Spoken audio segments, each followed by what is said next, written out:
প্রিয় দর্শক, প্রীতি এবং শুভেচ্ছা নিন। শুরু করছি সাম্প্রতিক বিষয়ে মুক্ত আলোচনার অনুষ্ঠান তৃতীয় মাত্রা।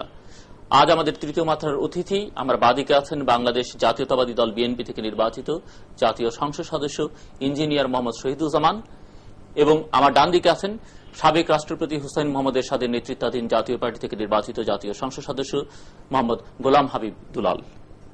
আমি প্রথমেই সরকারি দলের মাননীয় সংসদ সদস্যের কাছে জানতে চাইব যে একটি গণতান্ত্রিক রাষ্ট্রে সরকারি দল এবং বিরোধী দলের সম্পর্ক কি হওয়া উচিত বলে আপনি মনে করেন?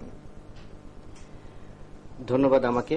আমি আমার বক্তব্যের শুরুতে আমার প্রিয় কক্সবাজার এলাকাবাসী সবার কথা স্মরণ করছি, যারা আমার এই মরহুম ভাই অ্যাডভোকেট খালিকুজ্জামানের মৃত্যুর পর তারা অনেক ত্যাগ তিতিক্ষা ধৈর্যের মাধ্যমে আমাকে সেই এলাকা থেকে নির্বাচিত করেছে, এবং আমি চ্যানেল আইয়ের দেশ ও বিদেশের সমস্ত দর্শককে অভিনন্দন জানাচ্ছি। আপনার এই প্রশ্নের জবাবে আমি বলতে চাই, গণতান্ত্রিক প্রক্রিয়াটা এটা একটা প্র্যাকটিসের ব্যাপার। এই প্র্যাকটিসটার জন্য আমরা সবাইকেই উদ্যোগী এবং আন্তরিক থাকতে হবে। এখানে যদি বলা হয় যে আমি একটু করে এই রাস্তায় হেঁটে আমি অন্য রাস্তায় হাঁটবো, আমার মনে হয় এই জিনিসটা ঠিক সেরকম হবে না। আমাদের রাস্তাটা যদি গণতন্ত্রের উত্তরণের জন্য আমরা চিন্তা করে থাকি, তাহলে আমাদের সবাইকে এই রাস্তায় হাঁটতে হবে।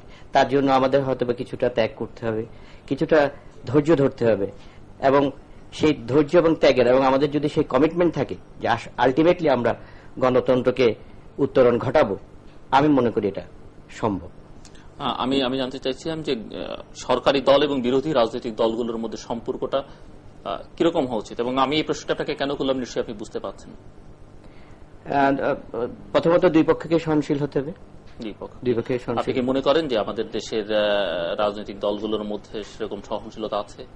অতীতের তুলনায় কিছুটা হলেও আমার মনে হয় কিছুটা হলেও বৃদ্ধি পেয়েছে। অতীতে হয়তোবা এই সহনশীলতাটা আরো অনেক কম ছিল, কিন্তু কোন ইন্ডিকেশন দিয়ে আমরা বুঝবো যে সম্পর্কটা আগের চেয়ে ভালো হয়েছে? এখন যদি বলা হয় তাহলে আজকে 2 বছর হয়েছে।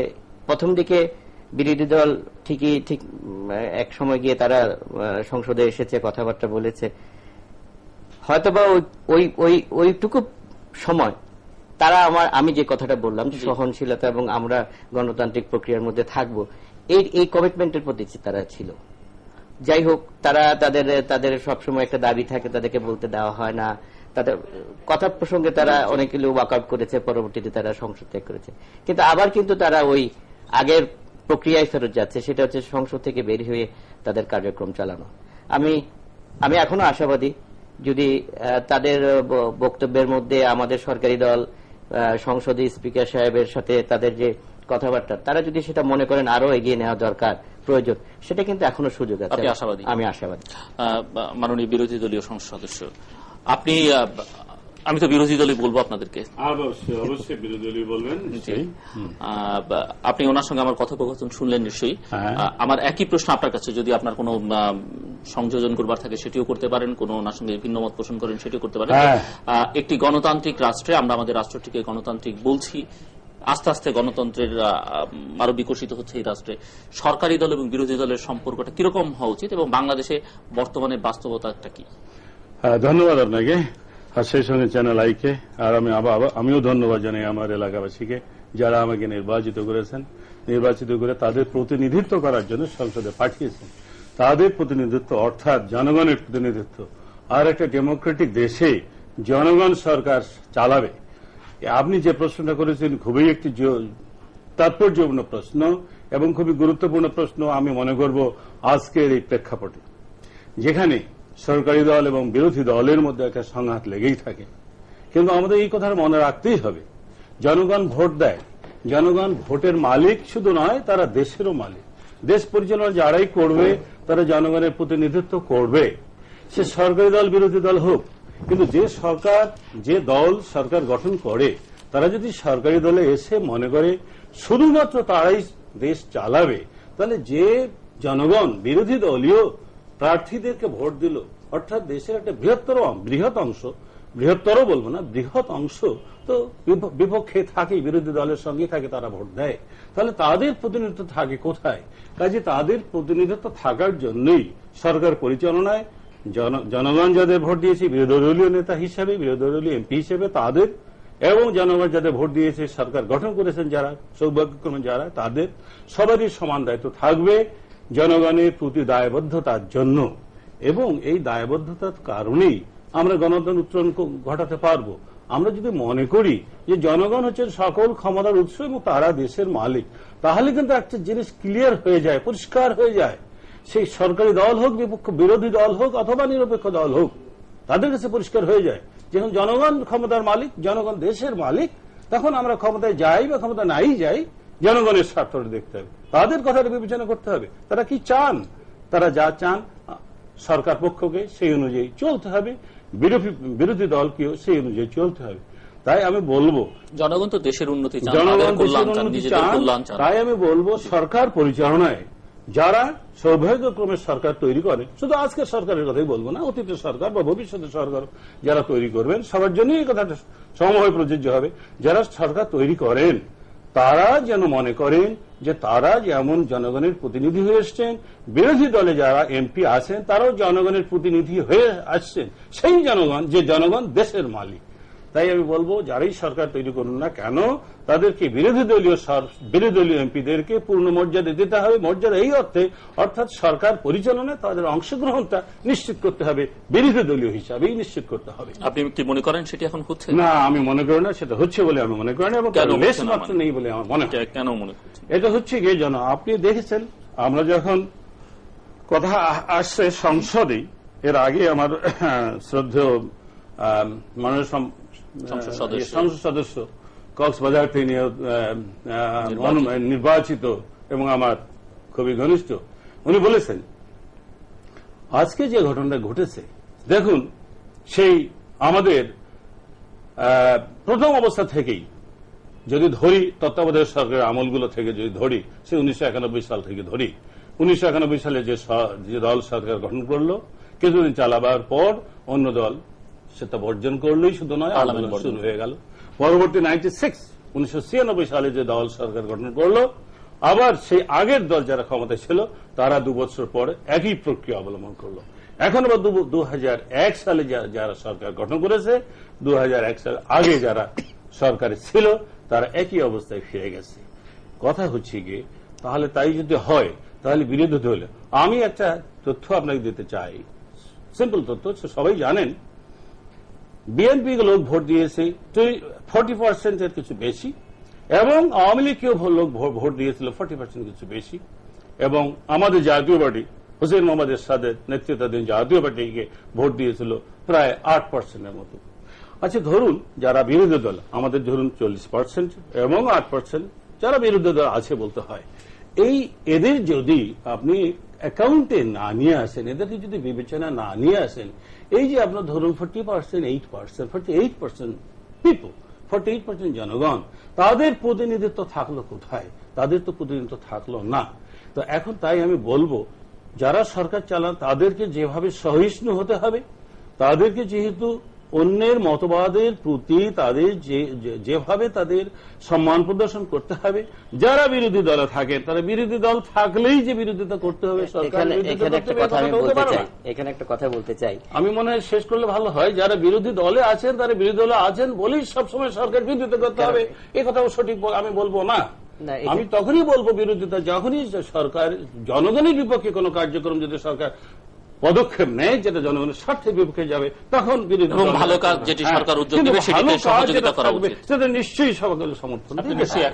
আমি বিষয়ে একমত, কিন্তু দেখেন সংসদে যদি আপনি বিগত 2 বছরের ডেটা নেন, আমার মনে হয় আপনি আমার চেয়ে তো অবশ্যই বেশি, আমাদের এই যারা জুনিয়র সংসদ সদস্য তাদের তুলনায় কিন্তু আপনি অনেক বেশি সুযোগ পেয়েছেন। আমাদের পরপর 7 দিন হাত তুলে হাত ব্যথা হয়ে গিয়েছে, কিন্তু স্পিকার সাহেব দেননি। কিন্তু তাই বলে তো আমরা অধৈর্য হইনি, কারণ আমরাও তো বলতে চাই, আমি কিন্তু আমার এলাকার কথা বলতে চাই, আপনি যেমন চান আমিও চাই।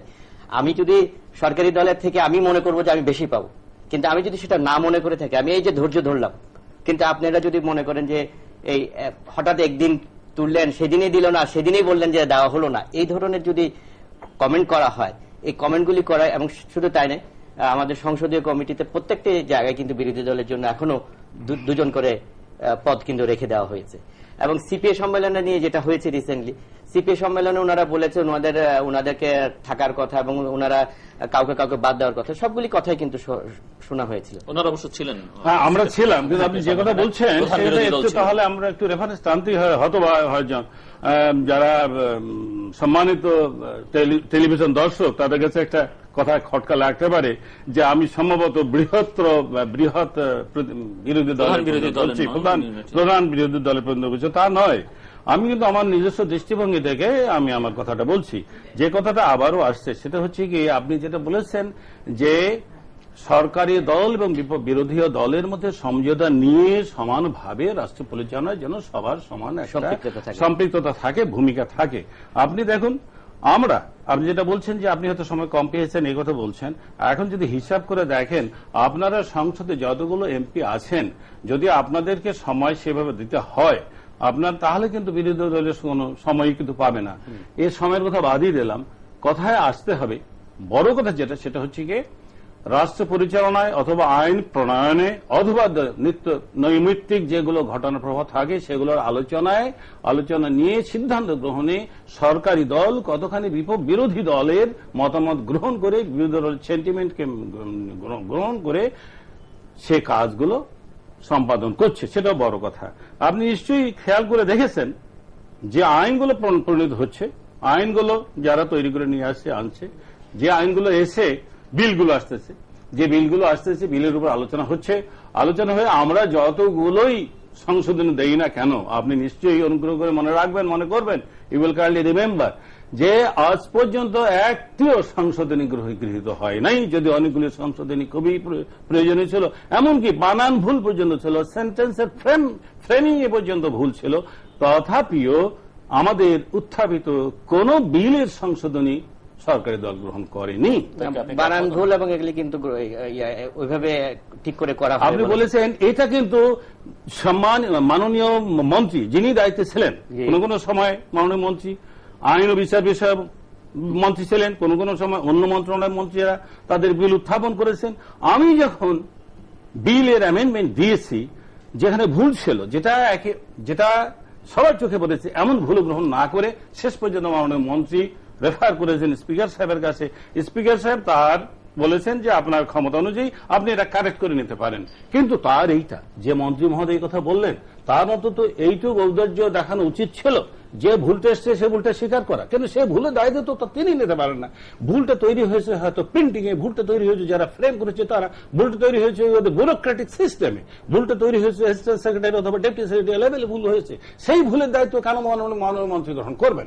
তার তো এই দায়িত্ব গ্রহণ না করে বরং যেটা সঠিক সেটি গ্রহণ করা উচিত ছিল। মানে মূল কথা হচ্ছে যে সরকারি দলকে বিরোধিতার জন্য বিরোধী দল করবে না, সরকারের ভালো কাজগুলো সহযোগিতা করবে এবং যেগুলো বিরোধিতা করবার দোষ ত্রুটি আছে সেগুলো ধরে আমি সেইভাবেই মনে করি। এবং আপনি বলছিলেন আপনার কথার মধ্যে যে বিরোধী দলগুলো যে পরিমাণ ভোট পেয়েছে সেটি সরকারি দলের চেয়ে বেশি সব যোগ করলে দাঁড়াবে এবং সেখানে প্রতিনিধিত্ব। আপনি কি মনে করেন যে আমাদের জামাত ইসলামী ঐক্যজোটকে এবার দিয়েছে? না, জামাত ইসলামকে নিয়েও 46% ভোট যাই হোক সরকার দল, এবং বাদবাকি যে ধরুন বাদবাকি যে 54% ভোট সেগুলো কিন্তু বিরোধী দল করে আছে। জনগণের যাবে না। এই ক্ষেত্রে আমার প্রশ্ন হচ্ছে যে আপনারা কি মনে করেন যে আমাদের নির্বাচন পদ্ধতি বা এটির কোন সাংবিধানিক পরিবর্তন আনা দরকার কিনা, যে প্রপোর্শনেট মানে ভোটিং এর উপরে সিস্টেম? এটা এই মুহূর্তে আপনি ধরুন যে মুহূর্তে আমরা আজকে যে আলোচনার জন্য এসেছি সেই আলোচনা এটা চিন্তা ভাবনা না করে এই কথাটা বলা আমার মনে হয় খুব একটা সঠিক হবে না। তবে ভোটের পার্সেন্টেজ একটা আমি দিতে পারি এখানে, সেটা হয়তো কাজে লাগতেও পারে আমাদের দর্শকদের জন্য এবং আমাদের জানার জন্য।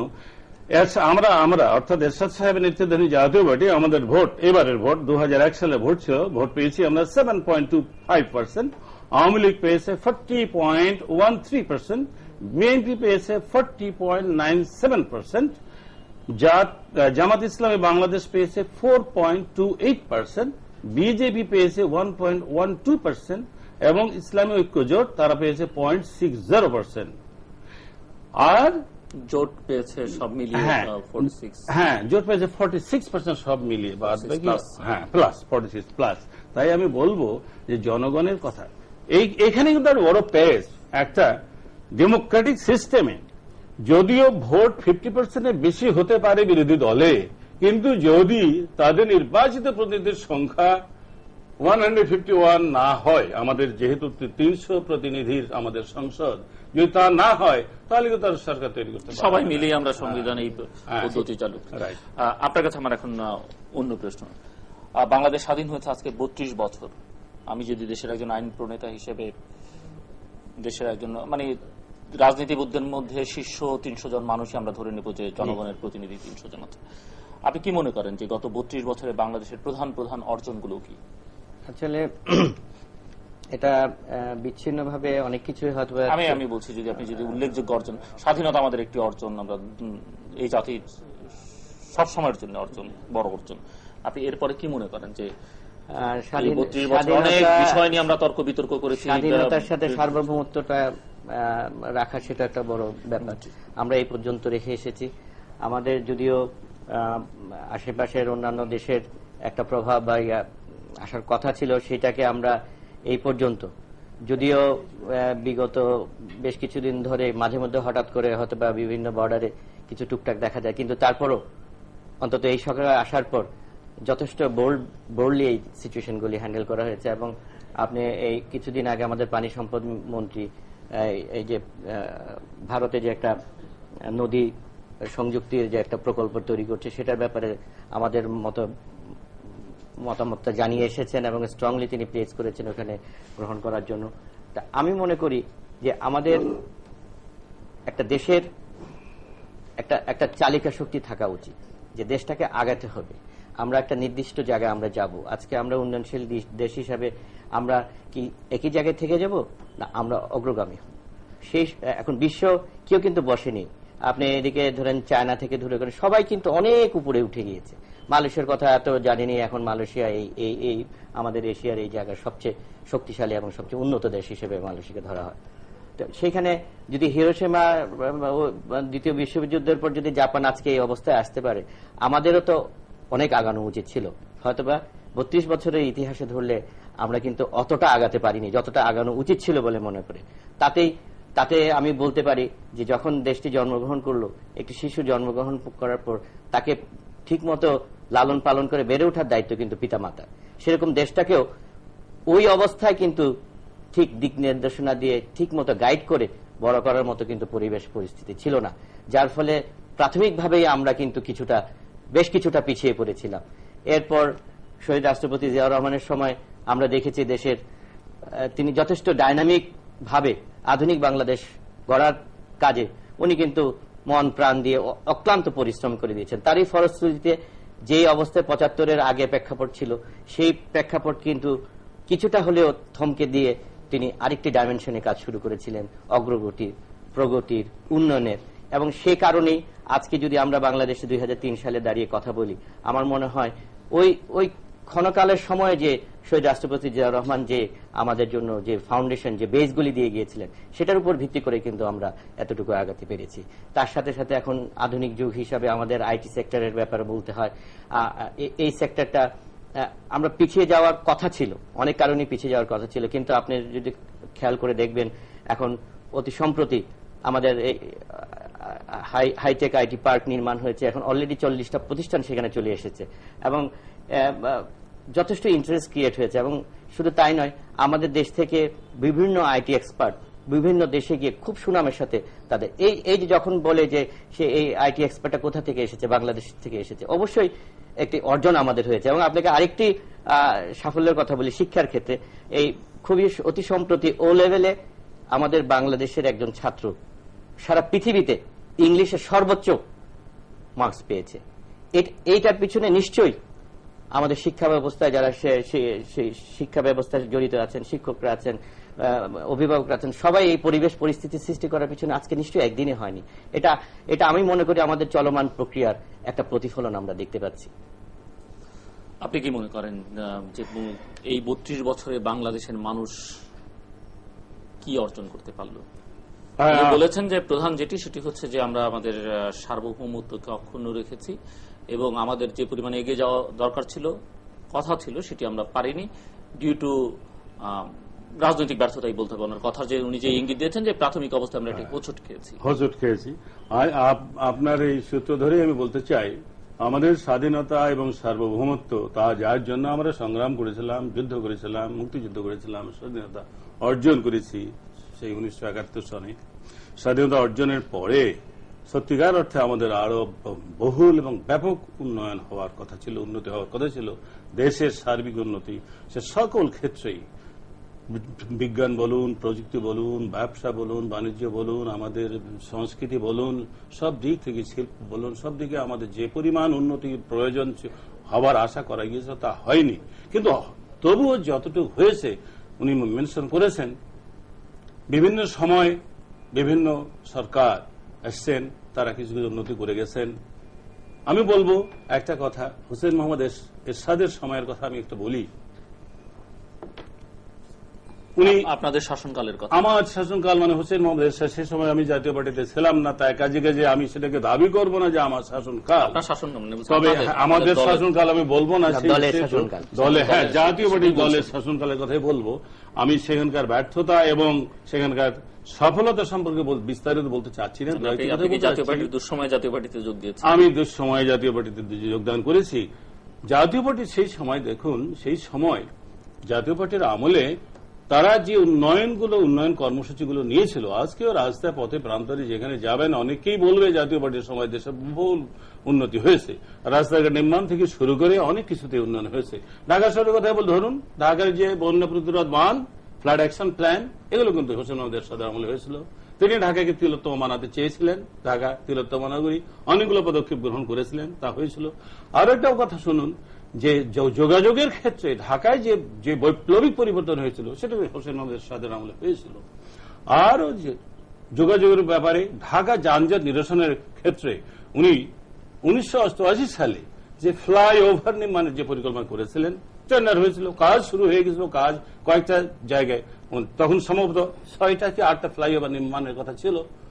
সেই এর মধ্যে 4টে নির্মাণ শুরু হয়ে গিয়েছিল। কিন্তু দুর্ভাগ্যের বিষয়, জাতির দুর্ভাগ্য, ঢাকাবাসীর দুর্ভাগ্য, আমাদের সকলের দুর্ভাগ্য যে হোসেন মোহাম্মদ এরশাদ চলে যাওয়ার পরে সেগুলো যে কোনো কারণেই হোক, বিভিন্ন কারণ দেখে বন্ধ করে দেওয়া হয়েছে।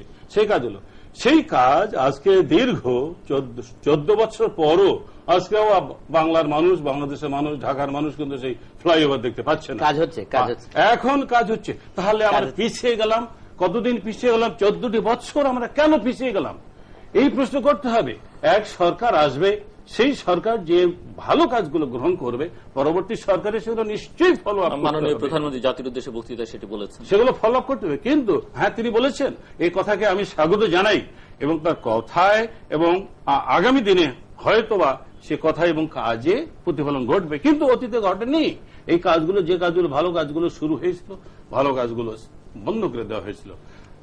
আর একটা যে কথাটা বলতে চাই সেটা হচ্ছে গিয়ে আমাদের যে প্রাপ্তি, সেই প্রাপ্তির অনুসরণে আমাদের কিন্তু আজ পর্যন্ত দেশের অভ্যন্তরে মানুষের যাকে বলে একটা সন্তুষ্টি, মানুষের সন্তুষ্টি কিন্তু আসেনি। আমরা স্বাধীন সার্বভৌম পাঞ্জাবিদের বিরুদ্ধে বলুন, পাকিস্তানের বিরুদ্ধে বলুন, যুদ্ধ করে বহু রক্তের বিনিময়, 30 লক্ষ শহীদের বিনিময়ে আমরা যে স্বাধীনতা অর্জন করেছি, দেশের যে সার্বিক উন্নতির চিন্তা আমরা করেছিলাম, জনগণের সার্বিক উন্নয়নের কথা বলেছিলাম, অর্থনীতির উন্নয়নের কথা বলেছিলাম, আমরা কিন্তু তা চোখে দেখিনি। হয়তো আপনি পরে প্রশ্ন করতে পারবেন, হয়তো করবেন বা করবেন না, যে কেন দেখিনি, কেন আমরা দেখতে পাইনি। আমি সেটাতে যাচ্ছি না, যদি আপনি প্রশ্ন করেন তখন আমি বলবো। তাই আজকে এখন এই পর্যন্ত এই মুহূর্তে এইটা বলতে চাই, এটার বড় যে ঘটনা ঘটে গেছে তা হচ্ছে গিয়ে যারাই ক্ষমতায় গিয়েছেন তারা ক্ষমতাকে যেভাবে ব্যবহার করা দরকার, জনগণের স্বার্থে ব্যবহার করা দরকার, সেই জনগণের সাথে ব্যবহার না করে অনেক ক্ষেত্রে দলীয় স্বার্থে ক্ষমতাকে ব্যবহার, ইনক্লুডিং হোসেন মোহাম্মদ এরশাদ। হোসেন মোহাম্মদ এরশাদের সময়ের কথা আপনি যেটা বলেছেন, হোসেন মোহাম্মদ এরশাদের আপনি বলছিলেন যে যারাই ক্ষমতায় গিয়েছে সেই কারণে না, আপনি বলছেন, কিন্তু আমি তার সময়কার সফলতাগুলো আমি বলতে যাচ্ছি, সবকিছু বলতেছি না, দু-একটি কথা বলেছি। কাজে যদি সেই সফলতার কথা আসে, একটা কথা বলতে চাই, সেই সময় অ্যাকাউন্টেবিলিটি, হোসেন মোহাম্মদ এরশাদের সময় অ্যাকাউন্টেবিলিটি আপনারাও জানেন, আপনারা হয়তো জানেন। আমি সে সময় চাকরি করতাম, আমরা যতটুকু দেখেছি কোন মন্ত্রী আমরা শুনেছি, কতটুকু সত্যি জানি না, কিন্তু কথায় কাজই প্রমাণিত হয়েছিল, প্রমাণ পাওয়া গেছিল, কোন মন্ত্রী নাকি রাতের বেলা বিটিভির সেই 11টা নিউজ না দেখে নাকি মন্ত্রীরা ঘুমাতে যেতেন না। কারণ কি, যে মন্ত্রীদের কোন ফল্টের ব্যাপারে হয়তো মন্ত্রী সেই দিন মন্ত্রীর চাকরি চলে গিয়ে থাকতে পারে। এতদূর অ্যাকাউন্টেবিলিটি, শোনা কথায় বলছেন, এরকম আমরা কিছু দেখি নাই।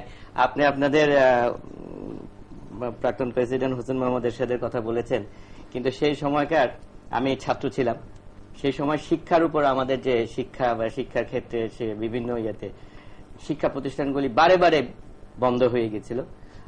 বিভিন্ন কারণ ছিল, তার মধ্যে অন্যতম কারণ যে এরশাদ বিরোধী কিছু আন্দোলন এবং অন্যান্য কারণে দেখা গিয়েছে যে শিক্ষা প্রতিষ্ঠান, আমি বুয়েটের মতো শিক্ষা প্রতিষ্ঠানে পড়তাম, সেখানে পর্যন্ত যে বুয়েট কোনোদিন বন্ধ হয়নি, সেই এরশাদের আমলে কিন্তু আমাদের বন্ধ হয়েছিল। এবং শুধু তাই নয়, দুর্নীতি নিয়ে একটা প্রাতিষ্ঠানিক রূপ দেওয়ার প্রক্রিয়াটা তখনই শুরু হয়েছিল, যে দুর্নীতি থেকে আমরা এখনো বেরিয়ে আসতে পারছি না। আমরা চেষ্টা করছি এবং আমরা এটা নিয়ে রীতিমতো আমরা সবাই চেষ্টা করে দেখছি যে আমাদের এই দুর্নীতির হাত থেকে আমাদের রেহাই পাওয়ার কি উপায় আছে। এখানে সাথে সাথে একটা কথা বলে নেওয়া দরকার যে আইন শৃঙ্খলা আরেকটি গুরুত্বপূর্ণ বিষয়, যেটা নিয়ে বহুল আলোচিত বলে আমি মনে করি, যে আইন শৃঙ্খলা ব্যাপারটা দিনে দিনে, এই যে আইন শৃঙ্খলা অবনতি হওয়ার পিছনে যে সমস্ত গডফাদাররা বা যারা ছত্রছায়া, যারা বাংলাদেশের সর্বত্র তারা নিজেদের মতো করে তাদের এলাকা ভিত্তিক চাঁদাবাজি, টেন্ডারবাজি থেকে শুরু করে সেই প্রক্রিয়াটাও কিন্তু অনেক দিন ধরেই শুরু হয়েছিল। আপনারা জানেন 23 জন টপ টেররের মধ্যে ইতিমধ্যেই 7 জন, 2 জন মারা গিয়েছে, অবশ্য তাদেরকে ধরা হয়েছে। আপ্রাণ চেষ্টা চলছে এবং এই টপ টেররদের এমন একটা অবস্থান হয়ে গেছে যে তাদের কথা বললে জনগণ অত্যন্ত ভীত সন্ত্রস্ত। টপ টেররের নামে 157 জনকে ধরা হয়েছে। তো সুতরাং এইভাবে যদি এই প্রক্রিয়াটা শুরু হয়েছে যেহেতু অনেকদিন ধরে, এখন আমাদের চেষ্টা থাকা সত্ত্বেও যে আমরা হয়তো বা পূর্ণ সফলতা পাচ্ছি না, কিন্তু আমাদের চেষ্টা অব্যাহত আছে। আপনারা দেখেছেন ইউএনডিপি থেকে এখানে নতুন করে ফান্ডিং করার কথা বলা হচ্ছে, বিদেশ থেকে এক্সপার্ট আনা হচ্ছে। আমরা চেষ্টা করেছি, ক্লিন হার্ট দিয়ে চেষ্টা করা হয়েছে। এখানে যদিও অনেক কথা প্রসঙ্গে বলা হয়েছে যে দলীয় লোক ধরা পড়েছে, এটাতে একটা জিনিস বোঝা যায় যে দলীয় লোক ধরা পড়লে যারা ধরা পড়েছে তারাই ধরা পড়েছে, আর যারা পালিয়ে এখান থেকে মুক্তি পেয়েছে, পালিয়ে যাওয়ার কারণে ধরা পড়েনি, তারা কোনোদিন এখানে নাম বা লিস্টে আসেনি, কিন্তু ধরা পড়েছে, তাদের যথাযোগ্য শাস্তির ব্যবস্থা করা হয়েছে। এখানে একটা জিনিসই আমি বলতে চাই, দৃঢ়কণ্ঠেই বলতে চাই, আমি যদি আমার এলাকার কথা বলি, আর বিগত 2 বছরে আইন শৃঙ্খলার অবস্থার খুবই উন্নতি হয়েছে এবং বিগত 2 বছরে সমুদ্র, আমি পর্যটন এলাকার মানুষ, সেখানে আমার 120 কিলোমিটার দীর্ঘ পর্যটন এলাকা আছে। গত বছর 35,000 পর্যটক এক এক দিনে গিয়েছে এবং এবার আশা করছি আমরা 50,000 পর্যটক যাবে। কেন আশা করছি? কারণ আমরা এই পরিস্থিতিকে আমরা নিয়ন্ত্রণ করেছি। আমরা কোনো ধরনের আপনার রাজনৈতিক কারণে হোক আর সন্ত্রাসীদের কারণে হোক, আমরা সেই ধরনের বিষয়গুলি খুব বেড়ে ওঠার মতো কোনো সুযোগ আমরা দিই নাই, কোনো প্রশ্রয় আমরা দিই নাই, যার সফলতা হিসেবে আজকে সমুদ্র সৈকতের আশেপাশে বিগত 2 বছরের কোনো একটি ঘটনা ঘটেনি, সেটা আমি জোর গলায় দাবি করতে পারি। আমার বন্ধু অবশ্য ভালোই বলেছেন কিছু কথা, আর উনি যেগুলো কথা এখানে নিয়ে এসছেন তারপর অনুসরণে 2-1টি কথা বলার আমার সুযোগ হয়েছে। স্কুল কলেজ আন্দোলন এরশাদের আমলে যা কিছু হয়েছে, অনেক কিছুই উনি বলেছেন। আমার একটি প্রশ্ন সবার কাছেই, দেশবাসীর কাছে আমার একটি প্রশ্ন, যে আশা আকাঙ্ক্ষা নিয়ে তৎকালীন সময়ে আন্দোলনগুলো পরিচালিত হয়েছিল, তখন বলা হয়েছিল দুর্নীতির বিরুদ্ধে আন্দোলন, তখন কি ট্রান্সপারেন্সি ইন্টারন্যাশনাল অথবা কোন আন্তর্জাতিক সংস্থা আন্দোলনের প্রধান যে বিষয়টি ছিল, অনেক বিষয় ছিল, আচ্ছা আমি বলছি, তখন কি কেউ বলেছিল দুর্নীতি দমনে, দুর্নীতিতে বাংলাদেশ শীর্ষ? এরশাদের আমলে বলেনি। এরশাদের চলে যাওয়ার পর, হোসেন মোহাম্মদ এরশাদের চলে যাওয়ার পর অনেকগুলো ইন্টেলিজেন্স গ্রুপকে লাগানো হয়েছিল তার বিদেশের সম্পদের খোঁজের কথা, কিন্তু আজ পর্যন্ত একটি পয়সারও খবর কেউ পায়নি, বাইর করতে পারেনি, অর্থাৎ ছিল না। আমি যেটা বলতে চাচ্ছি, এই যে আন্দোলনগুলো হলো, বাংলাদেশের প্রাপ্তি কি হলো? তখন বলা হয়েছিল যে আন্দোলন ক্ষমতা গ্রহণটাই ছিল অবৈধ, ক্ষমতা গ্রহণ অবৈধ। যদি নির্বাচিত সরকারকে সরিয়ে দিয়ে সে কারণে আন্দোলনটা শুরু হয়েছে। অবৈধ আপনি বলবেন, যদি অবৈধ বলাই হয় তাহলে যেই মানে বিরোধী দলগুলো প্রধানত ছাত্ররা আন্দোলন সেনাবাহিনীর মাধ্যমে, সেনাবাহিনী থেকে যারাই আসবেন তারাই তাহলে অবৈধভাবে ক্ষমতায় আসছেন। সেনাবাহিনীর মাধ্যমে কারোই ক্ষমতা বৈধ হবে না, সেই কথাই বলতে হচ্ছে। অবৈধ আপনি বলুন আর বৈধ বলুন, আজকে আমাদের এই আসরে বৈধ অবৈধতার প্রশ্ন আমরা আনতে চাচ্ছি না। কিন্তু হোসেন মোহাম্মদ এরশাদ একজন জেনারেল ছিলেন, তিনি যদি অবৈধভাবে ক্ষমতা এসে থাকেন তাহলে অন্য জেনারেল যারা এসেছিলেন তারা অবৈধভাবে ক্ষমতা এসেছিলেন, সেটা কিন্তু প্রাসঙ্গিক ভাবে এসে যাবে।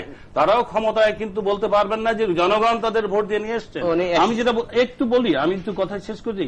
যে আন্দোলনের কথা বলা হয়েছিল, যে আন্দোলনের প্রেক্ষিতে হোসেন মোহাম্মদ এরশাদকে ক্ষমতা তিনি কিন্তু শান্তিপূর্ণভাবে ক্ষমতা ছেড়ে দিয়েছিলেন। বাধ্যই বলেন বা তিনি কিন্তু ক্ষমতা ছেড়ে দিয়েছিলেন, বাধ্য এটা বলতে পারবেন না আনটিল আনলেস। আপনি কি করে বলবেন বাধ্য? আপনি তো তাকে হত্যা করতে পারেননি, আপনি তাকে কারারুদ্ধ করতে পারেননি। তিনি ছিলেন তার ক্ষমতাই ছিলেন।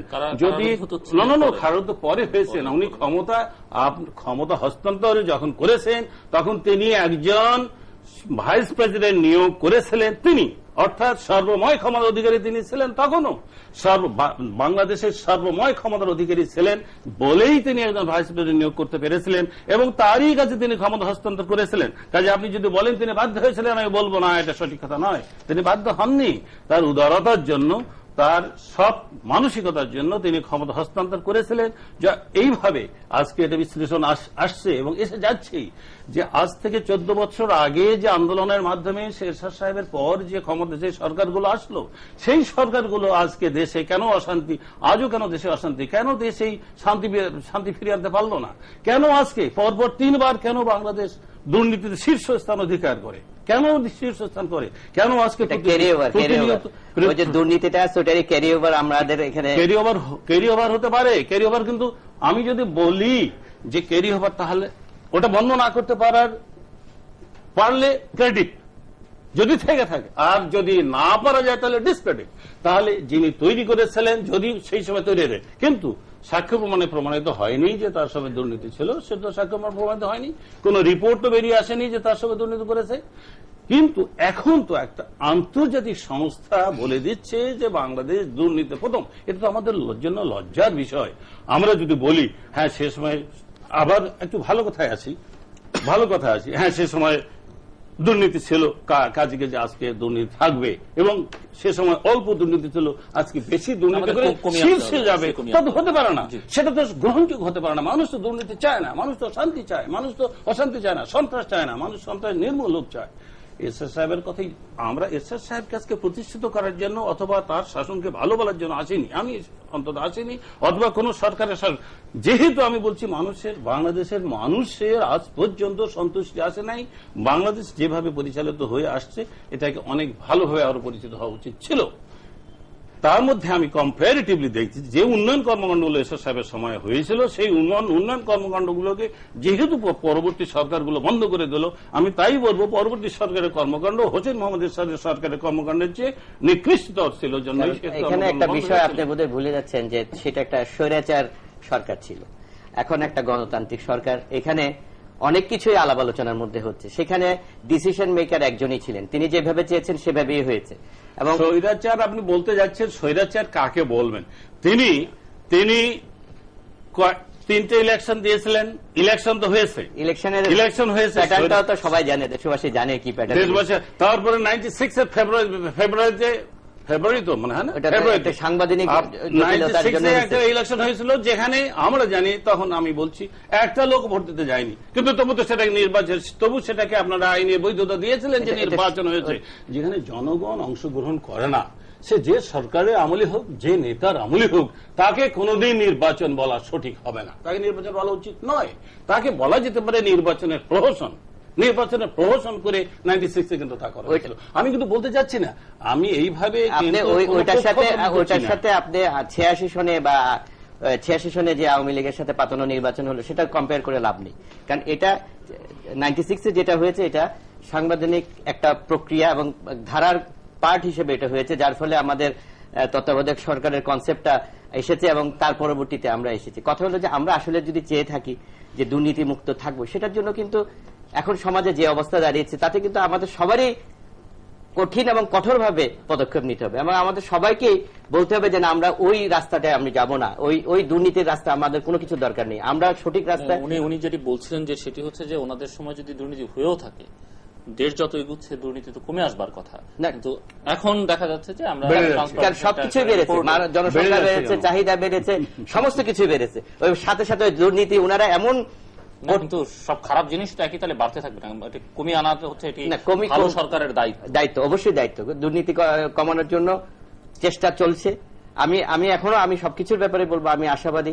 হয়তোবা 2 বছরে অনেক কিছু করা সম্ভব হয়নি, কিন্তু স্বাধীন দুর্নীতি কমিশন হচ্ছে, যদি যখন দেখি যে 1 নম্বর থেকে 2 নম্বর এসেছে, অবশ্যই সেটা আপনি বলছিলেন যে স্বাধীন দুর্নীতি দমন কমিশন বিলের কথা, এটি নিয়েও কিন্তু বিতর্ক আছে, জানেন বিতর্ক। হ্যাঁ, কিন্তু আমরা তো, আপনার কি মনে হয় যে সরকার যেটি করছে সেটি? এটা এই মুহূর্তে আমি বলবো যে সরকার যেটি করছে, এখন সরকারের একটা অঙ্গ হিসাবে একটা স্বাধীন দুর্নীতি দমন কমিশন, এই স্বাধীন দুর্নীতি দমন কমিশন হলে বাংলাদেশ দুর্নীতিমুক্ত হয়ে যাবে, এই বিশ্বাস যারা করেন, এই বিশ্বাসে তাদের সঙ্গে আমি নেই। কিন্তু দুর্নীতিকে নিয়ন্ত্রণ করবার জন্য, দুর্নীতিকে নিয়ন্ত্রণ করার জন্য সরকারের সদিচ্ছা হচ্ছে সর্বোত্তম ব্যাপার। তারপরে বিভিন্ন বলছি সরকারের প্রতিষ্ঠান দরকার আছে, সরকারের সদিচ্ছা এবং সরকারের কর্মকৌশল সম্বন্ধে আপনি জিজ্ঞাসা যদি আমাকে করেন যে কর্মকৌশলটা কি, কর্মকৌশল বললেই আমি বলতে চাইবো যে সরকারকে বলতে হবে, যে কোনো সরকার, আমি শুধু বিএনপি সরকার কথা বলছি না, আওয়ামী লীগ সরকার হতে পারে, হোসেন মোহাম্মদের সাথে সরকার হতে পারে, যে কোনো জোটের যে কোনো সরকার হতে পারে। সরকার দুর্নীতি মুক্ত হতে পারবে তখনই যখন সরকার মনে করবে দলীয় স্বার্থের ঊর্ধ্বে গিয়ে জনগণের স্বার্থের জন্য কাজ করে যাচ্ছে, তখনই দুর্নীতিমুক্ত হতে পারবে, তখনই দেশ সন্ত্রাসমুক্ত হতে পারবে। তার আগে দুর্নীতিমুক্ত হওয়া যাবে না, তার আগে সন্ত্রাসমুক্ত হওয়া যাবে না। আপনি বলছিলেন যে স্বাধীন দুর্নীতি দমন কমিশন, আপনি জানেন যে এটির গঠন প্রক্রিয়া নিয়ে বিরোধী দলের বেশ আপত্তি আছে। এটা তো চলছে। এখন আমার কথা হলো যে আমাদের ইচ্ছা আছে কিনা, আমরা চাচ্ছি একটা স্বাধীন দুর্নীতি কমিশন হোক। এটার মধ্যে কথা থাকবে, আমি যদি কাজটা শুরুই করতে না পারি, শুরু করার আগে দিয়ে যদি আমাকে বলা হয় যে নেগেটিভ করতে করতে যদি এটাকে কাজ করতে দেওয়া না হয়, তাহলে তো আমরা যে তিমিরে ছিলাম সেই তিমিরে চলে যাবো। আমাকে তো চেষ্টা করতে হবে। এখানে একটি কথা আমি বলতে চাই যে আমাদের চেষ্টা যদি সেরকম আন্তরিকই না থাকে, আমরা যদি জনগণের জন্য না করে থাকি, তাহলে আজকে শিক্ষা, আমি মনে করি, আমি আমার এলাকা সম্পর্কে আমি গ্যারান্টি দিতে পারি যে আমার এলাকায় কোনো ছাত্রছাত্রী নকল করার কোনো সাহস এখন আর করবে না। আমরা একদম টোটালি এটাকে স্টপ করে দিয়েছি। সাথে সাথে আপনারা দেখেছেন যে আগে যে প্রক্রিয়াটা হতো, শিক্ষক, অভিভাবক থেকে শুরু করে সবাই এই নকলের ব্যাপারে একটা প্রচন্ড আগ্রহ দেখা যেত, এবং যে স্কুলে যত বা যে প্রতিষ্ঠানে যত বেশি নকলের সুব্যবস্থা আছে, সেই প্রতিষ্ঠানের ডিমান্ড মার্কেটে তত বেশি ছিল। কিন্তু এখন একেবারে দৃশ্যপট পাল্টে গিয়েছে এবং ছাত্ররা মনে করছে যে লেখাপড়াই তাদের একমাত্র শিক্ষা জীবনে, তারা লেখাপড়াই করবে, তারা অন্য কিছু করবে না। সেটা কিন্তু সেই পরিবেশ সৃষ্টি করা হয়েছে। তাছাড়া আরো যদি বলি যে ঢাকা শহরের কথা উনি বলেছেন, মাননীয় সংসদ সদস্য আমার অত্যন্ত শ্রদ্ধেয়, উনি একটা কথা বলেছেন, ঢাকা শহরে আজকে পরিবেশের কথা চিন্তা করেন।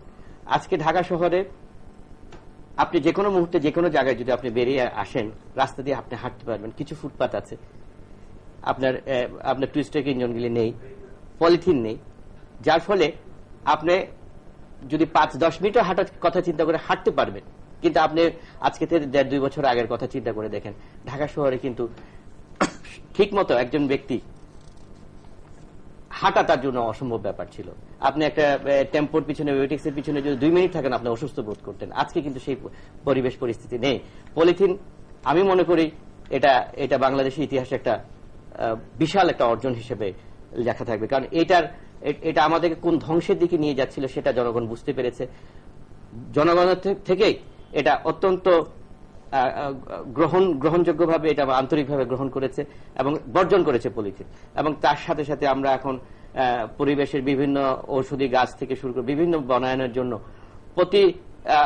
আমরা কিছুদিন পরপরই এটার ব্যাপারে আমরা মাননীয় মন্ত্রী থেকে আমরা কিছু না কিছু উপদেশ, কিছু না কিছু আমাদের জিনিস থাকে যে আমরা কেমন করে বনায়ন করব, কেমন করে আমাদের সবুজের, বাংলাদেশে যে সবুজ বৃদ্ধি করা দরকার সেটার প্রতি আমাদের সরকার যথেষ্ট যত্নশীল এবং আন্তরিক, এবং তারই ফলশ্রুতিতে আমি মনে করি যে বিগত সরকারগুলিতে আমার এলাকায় পুরো বন অজর হয়ে গেছিল। আমি সেদিনও গিয়েছিলাম, গাছের শুধু গুড়ি দেখা যায়, গাছ নেই।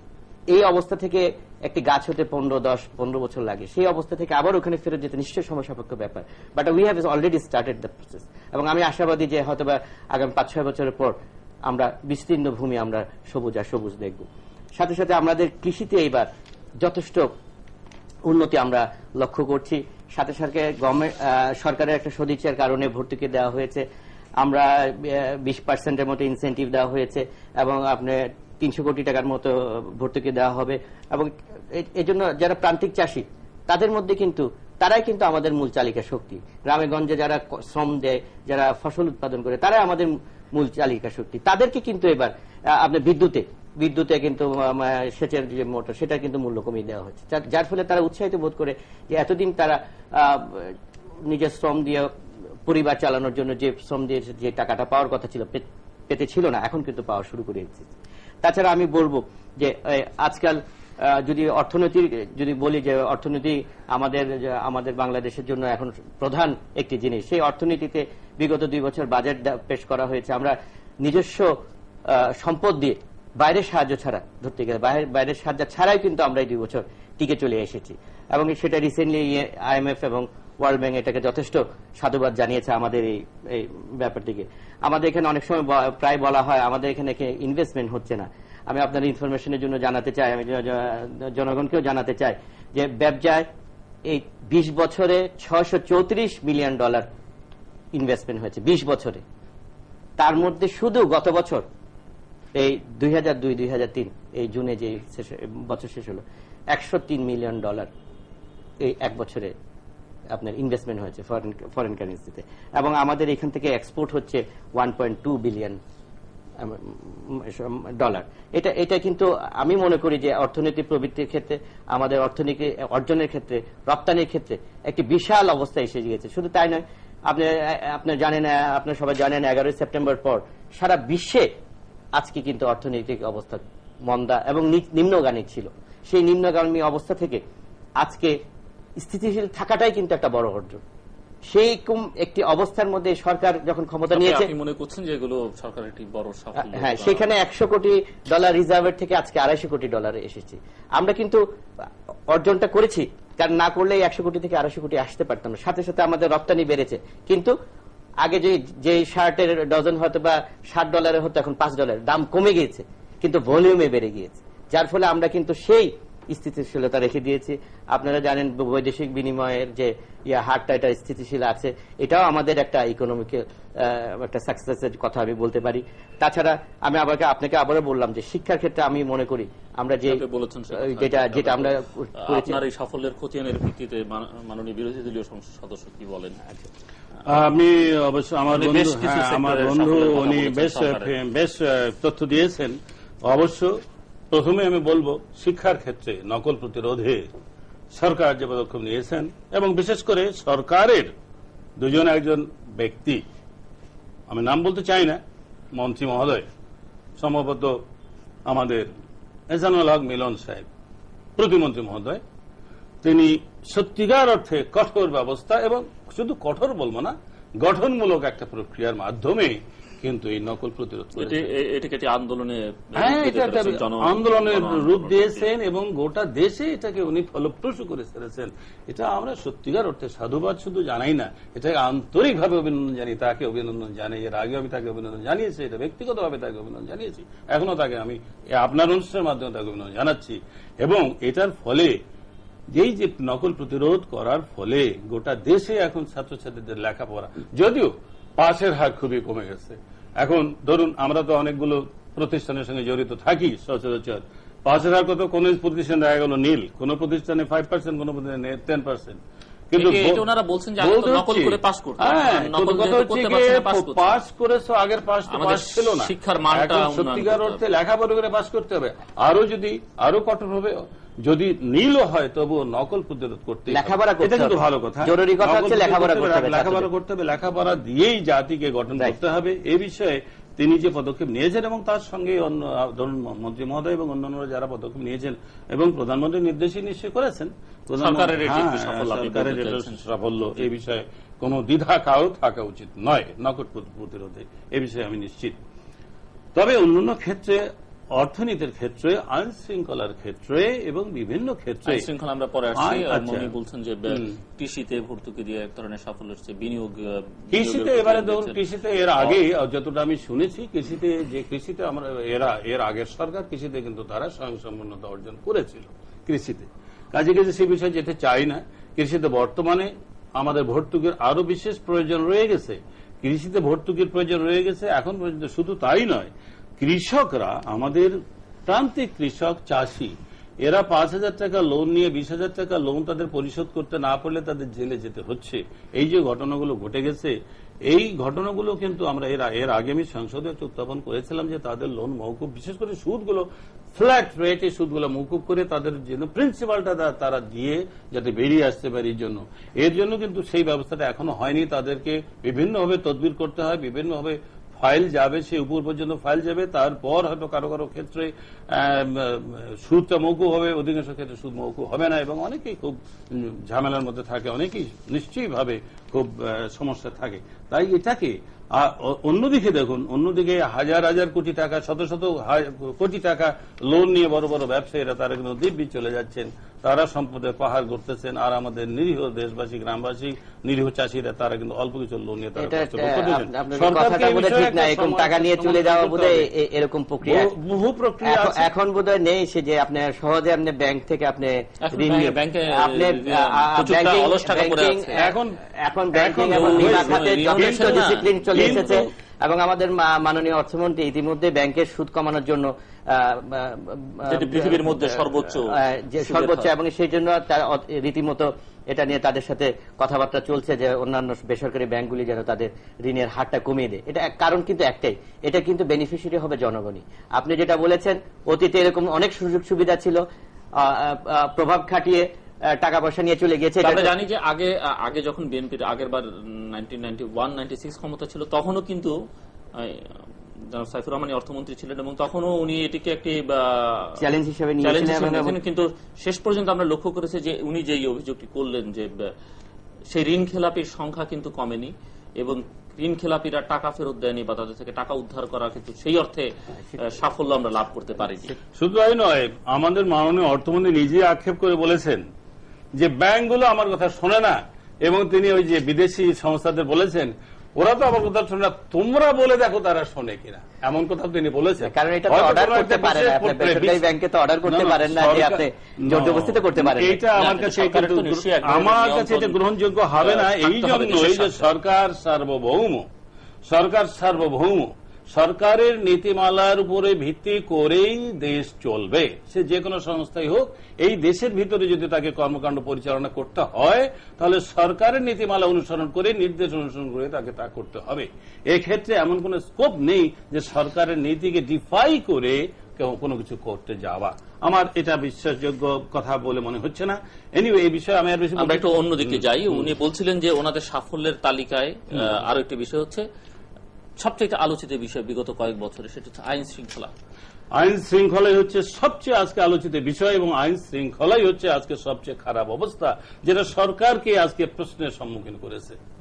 সরকারকে প্রশ্নের সম্মুখীন করে ফেলছে আইন শৃঙ্খলা। একটা সিম্পল কথাই ধরুন, এই কিছুদিন আগেই চিটাগাং, কয়েক মাস আগে চিটাগাং এসে জামাল উদ্দিন সাহেব যে অপহৃত হলেন, আজ পর্যন্ত ফিরে আসলেন না। কেন আসলেন না? শোনা যায় বিভিন্ন সংবাদপত্র বিভিন্ন কথা, সংবাদপত্র রেফারেন্স আমি টানতে চাই না, কিন্তু এটা তো সঠিক কথা। শহর থেকে তাকে তুলে নিয়ে গিয়ে, আমাদের দেশে এমন কোন দুর্গম এলাকা নেই যেখানে আপনি যেতে পারেন না, আমি যেতে পারি না। আর্মি এবং পুলিশের কথা বাদই দিলেন, আপনি যেতে পারবেন, আমি যেতে পারবো। চট্টগ্রামে দুর্গম এলাকা আছে। আমি নিজে পার্বত্য চট্টগ্রামের অধিকাংশ জেলায়, আমি অধিকাংশ স্থানে, জেলা বলবো না, অধিকাংশ পাহাড়ের চূড়ায়, অধিকাংশ ফরেস্টে, অধিকাংশ জঙ্গলে আমি ঘুরে বেরিয়েছি।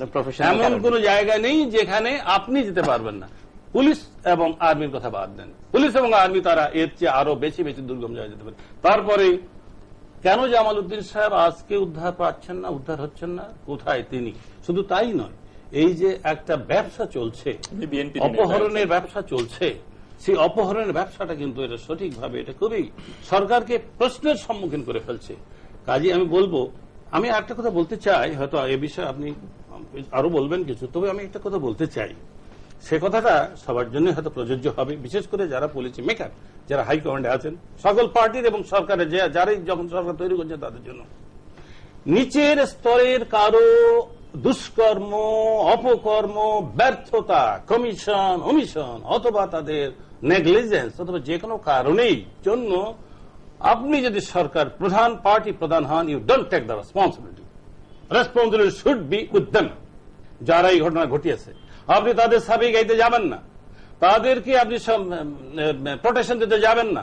যারা এই ঘটনা ঘটিয়েছে তাদেরকে যদি আপনি প্রোটেকশন দিতে যান তাহলে ঘটনা ঘটবে, সেটা বুমেরাং হয়ে ফিরে আসবে। যারা দুষ্কর্ম করছে let them be taken to task.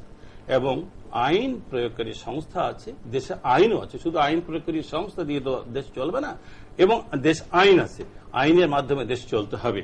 আইন প্রয়োগকারী সংস্থা যাতে নির্বিঘ্নে কাজ করতে পারে, আনবায়াসড কাজ করতে পারে, কোন যাকে বলে আনুকূল্য অথবা কোন কারো প্রতি ভয় ভীতি প্রদর্শন, কারো অনুগ্রহ ব্যতি রেখে তারা যাতে কাজ করতে পারে সেই ধরনের পরিবেশ একটা সৃষ্টি করে দিলেই তাহলে কিন্তু এই অবস্থা থাকবে না।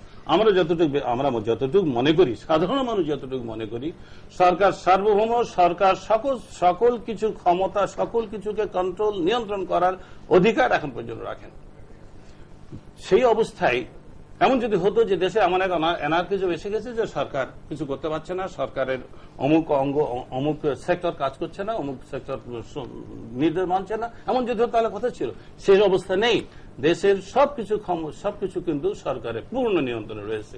তারপরে নিয়ন্ত্রণ থাকার পরেও এই আইন শৃঙ্খলা কেন নিয়ন্ত্রিত হবে না, কেন সন্ত্রাস নির্মূল হবে না, তো দুর্নীতিতে আমরা কেন প্রথম স্থান করব এবং সন্ত্রাসী কর্মকাণ্ডের জন্য কেন সরকার সমালোচিত হবে, সরকারের মন্ত্রী সাহেবদের মিটিং এ কেন চিহ্নিত সন্ত্রাসীরা সেখানে স্থান পাবে, এটা কিন্তু কথা। তাই আমি বলবো, এটা আমি নিরপেক্ষভাবে বলতে চাচ্ছি, সবার জন্যই এটা সঠিক হবে যে যারা সন্ত্রাস করছে তাদেরকে নির্মূল করার জন্য আইন প্রয়োগ করে, আইন তো আছেই, শুধু প্রয়োগ হতে হবে ইম্পার্শিয়াল। প্রয়োগে যদি আপনার ডিসক্রিমিনেশন থাকে, প্রয়োগ যদি আপনার প্রিফারেন্সিয়াল হয়, এক্ষেত্রে এটা হবে, ও ক্ষেত্রে ওটা হবে, তাহলে কিন্তু আপনি এই যে অপহরণের কথা বললেন জামালউদ্দিন, এখানে কিন্তু প্রক্রিয়া বা প্রচেষ্টা কম করা হয়নি। আপনি যেটা বলতে হবে যে প্রচেষ্টা আন্তরিকতা থাকা সত্ত্বেও কিন্তু ব্যর্থতা আসতে পারে। আপনাকে একটু মনে করাই দিই, একটু মনে করাই দিই এই কথাটা যে উনি অপহৃত হয়েছিলেন, তার টাকা নিয়ে যাওয়া হয়েছিল, তার টাকা দেওয়া হয়েছিল, তাহলে ওনার লোকেশনটা নিশ্চয়ই জানেছে। যে ব্যক্তিরা যোগাযোগ করলো, ওনার সঙ্গে যে ব্যক্তিটা যোগাযোগ করলো, সেই ব্যক্তিকে ধরে কি তাকে পুলিশের মাধ্যমে পুলিশের মাধ্যমে টাকা দেওয়া হয়েছে, তাহলে কি তাকে উদ্ধার করা, যদি সঠিক অর্থে সবার যদি সমান প্রচেষ্টা থাকতো, কমিটমেন্ট থাকতো, উদ্ধার করা কঠিন। এবং আরেকটা জিনিস বলবেন যে সরকারের দিক থেকে বলা হয়েছিল তখন যে 24 ঘন্টার মধ্যে তাকে উদ্ধার করা হবে, সেরকম একটা ধারণা করা হয়েছিল তাদের। সেই তার অবস্থান সম্পর্কে নিশ্চিত হয়ে বলা হয়েছিল, কোন ক্ষেত্রে 48 ঘন্টা, কিন্তু তারপরে হল না। এমন কোন অন্যায় বিরাপন, সে কোন বিরাপন এখানে নেই, এমন কোন আমাদের, আবারও বলি আমি, এমন কোন দুরগম্য যে স্থান নেই। আপনি আমাকে চ্যালেঞ্জ যদি করেন যে আপনি ওখানে যেতে পারবেন কিনা, আমি বিনীতভাবে বলবো yes, I accept the challenge, I can go everywhere, each and everywhere. আমি সব জায়গায় আমি যেতে পারি। আমি যদি আপনার অনুষ্ঠানের সময় প্রায় শেষ না, এটা আমি তারপরে বলবো যে আমি আমার তরফ থেকে বলবো যে এটা আন্তরিকভাবে চেষ্টা করা হয়েছে, ব্যর্থতা হয়েছে। এখন ব্যর্থতা কেন হয়েছে নিশ্চয়ই সেটাও আপনারা জানেন। জামালউদ্দিন তো ধরেন একটা ইনস্ট্যান্স, এখন দেখেন ওভারঅল যে আইন শৃঙ্খলা পরিস্থিতি সন্তোষজনক যেটা আপনি বলছেন। এখন যেমন ধরেন সর্বহারাদের কথা আপনারা জানেন, তারা দেশের আন্ডারগ্রাউন্ড একটা সংগঠন, যারা এই দেশের আইন শৃঙ্খলা পরিস্থিতি অবনতির পিছনে তাদের যথেষ্ট অবদান আছে। অতি সম্প্রতি তাদের বিরুদ্ধে একটি অভিযান চালানো হয়েছে, দুজনকে ঢাকায় ধরাও হয়েছে। চেষ্টা চলছে, কিন্তু চেষ্টার পরিপ্রেক্ষিতে কতখানি সফলতা ব্যর্থতা এসেছে সেটা জনগণ নিশ্চয়ই বিচার করছে। কিন্তু কথা হলো, আমি বলতে চাই যে আমি মাননীয় দেশনেত্রী প্রধানমন্ত্রী খালেদা জিয়া সরকার, 4 দলীয় ঐক্যজোটের সরকার, আমরা এই বিষয়ে যথেষ্ট আন্তরিক, আমরা আন্তরিকভাবে চেষ্টা করছি এবং আমরা আন্তরিকভাবে চেষ্টা করছি যে আমাদের এই আইন শৃঙ্খলা অবস্থার অবনতি না হয়ে এটাকে উন্নতির দিকে নিয়ে যাওয়ার জন্য আমরা সবাই চেষ্টা করছি। এখনো হয়তোবা যতখানি আশা করা গিয়েছিল, দেশবাসী যতখানি আশা করা গিয়েছিল, আমাদের নির্বাচনী ইস্তেহারে যেটা ছিল সেই অনুপাতে হয়তোবা আমরা বেশি কিছু সাফল্য পাইনি। কিন্তু একদম পাইনি সেটা বললেও ভুল হবে না। ক্লিন হার্টের সময় আমরা দেখেছি, আমি ইতিমধ্যেই বলেছি যে 23 জন শীর্ষ সন্ত্রাসীর মধ্যে 7 জনকে ধরা হয়েছে।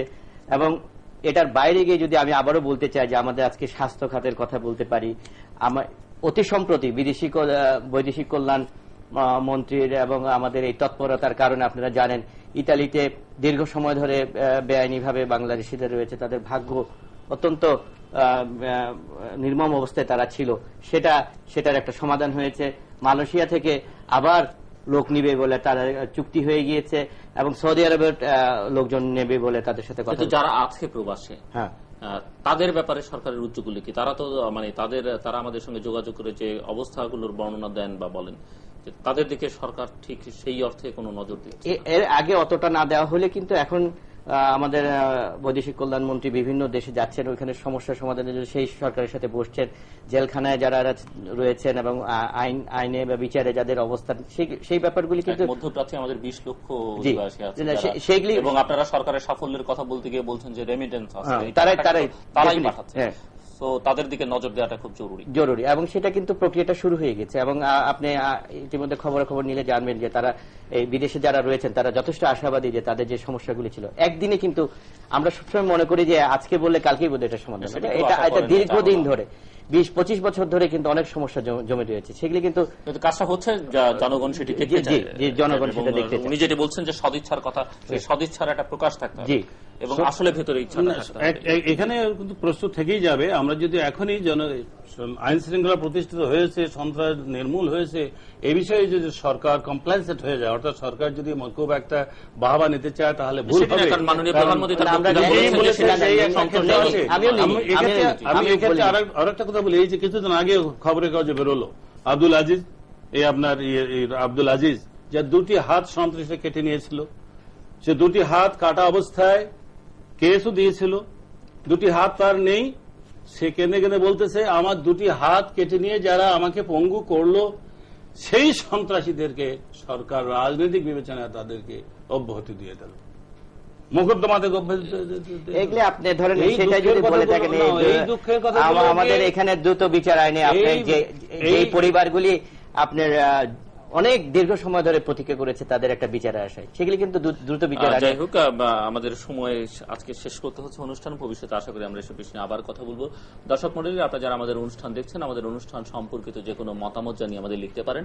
আমাদের লিখবার ঠিকানা পরিচালক, তৃতীয় মাত্রা, channel I, GPO box 2433, Dhaka 1000। আমাদের ইমেইল করতে পারেন এই অ্যাড্রেসে tmatra@ccn-media.com।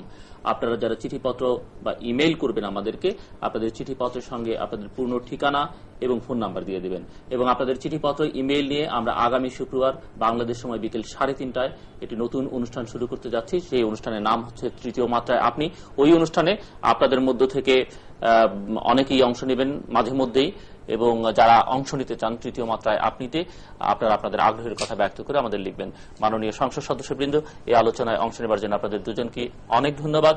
দর্শক মণ্ডলী, একটি গণতান্ত্রিক রাষ্ট্রে সরকারি দল এবং বিরোধী রাজনৈতিক দলগুলোর মধ্যে সম্পর্ক কি হওয়া উচিত, এ বিষয়ে দু দলের দুজন সংসদ সদস্য, দু দল থেকে নির্বাচিত দুজন সংসদ সদস্য একই কথা বলেছেন যে সম্পর্কটি সুসম্পর্ক থাকা বাঞ্ছনীয়। সরকার দেশ পরিচালনার দায়িত্ব পেয়েছে 5 বছরের জন্য, তারা সেই কাজ করবে, দেশের মানুষের কল্যাণ করবে, দেশকে অগ্রগতির দিকে এগিয়ে নিয়ে যাবে। সেই পথে তারা যে ভালো কাজগুলো করবে, যে ভালো কর্মসূচিগুলো নেবে, সেগুলোকে বিরোধী দলগুলো, যেহেতু তারাও এই দেশের মানুষ, এই দেশের নাগরিক, দেশের মানুষের কথা ভাবেন, তাদেরকে সরকারকে সহযোগিতা করবেন এবং সরকার যে ভুল ত্রুটিগুলো করবে বা যদি কোনো অন্যায় তারা করে থাকে সেটি বিরোধিতা